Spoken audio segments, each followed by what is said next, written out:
அஸ்ஸலாம் அலைக்கும் அல்லாவின் நல்லடியார்களே. நீங்கள் ஒரு பைக்கில் போயிட்டுருக்கீங்க.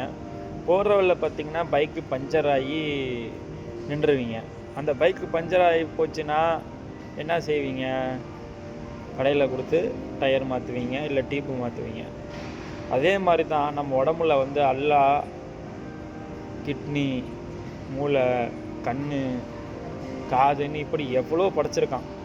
ஏதாவது ஒன்று போயிடுச்சுன்னா நம்மளால் மாற்ற முடியுமா? முடியவே முடியாது. ஒன்று ரெண்டுன்னு ஏதாவது ஒன்று போச்சுன்னா அதுக்கு தான் அல்லாஹ் எல்லாத்தையும் ரெண்டாக படைச்சிருக்கான். ஒன்று இல்லைன்னா ஒன்று வச்சு வாழலாம் அப்படிங்கிற மாதிரி அல்லாஹ் படைக்கும் போதே ரெண்டாக படைச்சிட்டான் எல்லாத்தையும். அந்த அல்லாஹ் படைத்தவனுக்கு நம்ம துவா செஞ்சோமா?